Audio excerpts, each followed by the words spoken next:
Le Grand Matin Sud Radio, 7h-9h, Jean-Jacques Bourdin. Regardons lucidement cette crise franco-algérienne avec vous, Elisabeth Lévy. Oui, c'est en train quand même de tourner vinaigre, là. Oui, avec Éric Revel, nous pensons que ça va se calmer. Mais bon, nous verrons bien. Attendez. Éric va donner son avis tout à l'heure. Et Chloé Morin aussi. Il y a une part de comédie dans toute crise diplomatique. Mais il y a aussi là, de réel Boualem Sansal, c'est pas une comédie. Non.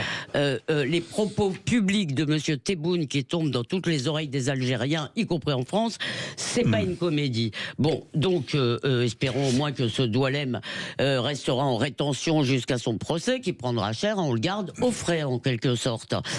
Bon, et en France, on l'a vu, Chloé en a parlé, le ton monte, l'Algérie se déshonore avec Sansal, il faut quand même pas oublier, c'est un mot fort de la part du président. L'Algérie veut nous humilier, donc ça c'était Bruno Retailleau, et bien sûr, comme vous l'avez dit Jean-Jacques, chacun y va de son idée. C'est un florilège, un festival. De Bardella donc à à Gabriel Attal, il y a eu un tir groupé évidemment sur le traité de 68, tout le monde semble oublier que ça, malheureusement, c'est la compétence du président. Donc ils peuvent toujours crier, le traité, c'est la compétence du président, c'est lui qui doit le soumettre, etc. Donc pour l'instant, ça dépend du président.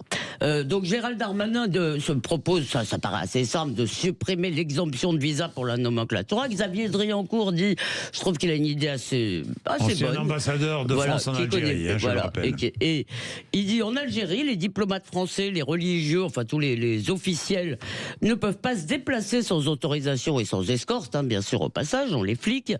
Eh bien, faisons la même chose en France. Disons que nous aussi, nous voulons les protéger comme ils le font pour nous. Alors évidemment, il y a l'idée, pourquoi ne pas dire pas de visa du tout? Aux Algériens, oui. Oui, il y a un petit détail que tout le monde feint d'oublier, c'est que nous sommes dans l'espace Schengen et que si vous refusez un visa, ils peuvent toujours aller en demander un à côté. En Italie, pareil, ou quoi qu'avec l'Espagne, les relations sont pas terribles. On peut évidemment demander une exemption de Schengen, mais attendons, pour l'instant, on n'a pas la main. Il faut encore le faire. Bon, la vérité, c'est que depuis 70 ans, on accepte avec les Algériens une relation sadomaso. Ils ont piétiné les accords d'Évian, il faut quand même le répéter.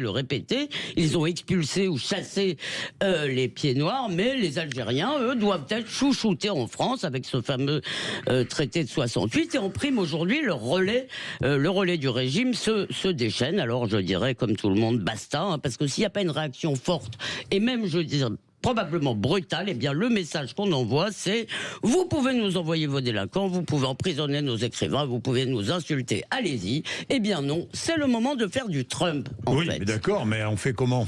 Alors, il y a un consensus très large en France. Ah oui, il y a un consensus. Encore une fois, il y a quand même, on l'a vu, il y a des moyens d'action. Il n'y a pas rien. Il n'y a pas juste la rupture des relations diplomatiques. On a toute une gamme de réactions parce que l'Algérie a quand même besoin de nous.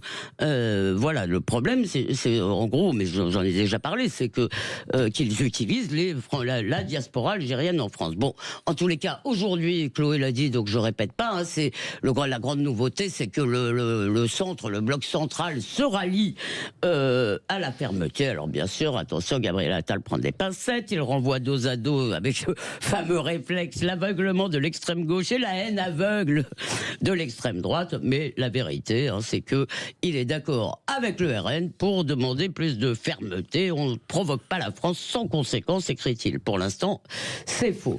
Mais alors, je voudrais quand même m'arrêter pour finir sur la différence vraiment stridente et choquante de la gauche.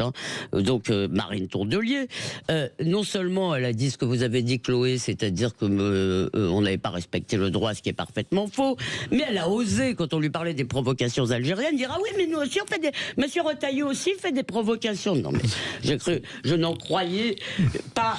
Non mais je n'en croyais pas mes oreilles. Et au-delà des bas calculs électoraux et de l'obsession du RN, comme vous l'avez dit, eh bien il y a aussi cette névrose de la gauche qui est née dans le combat anticolonial et dont on dirait qu'elle a été congelée depuis 1962. Des gens qui sont nés bien après semblent englués dans la repentance et l'antiracisme hémiplégique qui va avec, puisque racisés et colonisés ont toujours raison.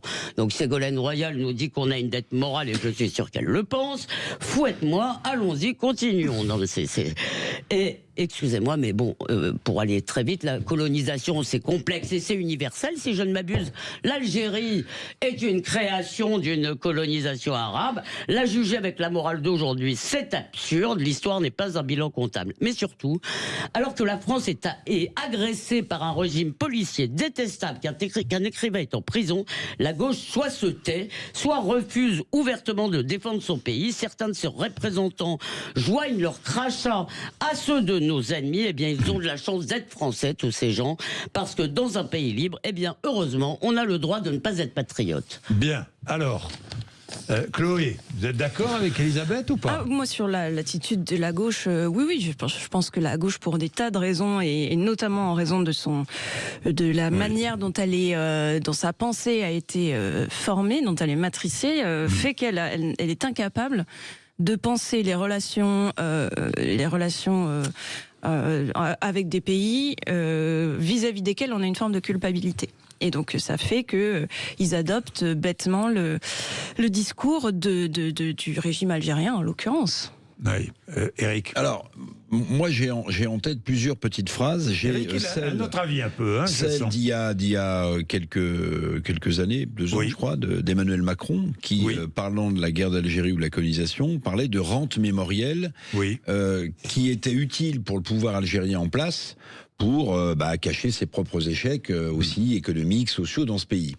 Donc, moi je pense que d'ailleurs. Bien sûr que c'est vrai. Ah, mais oui, mais enfin, avant il avait dit autre chose. C'est encourager un nationalisme qui permet de cacher.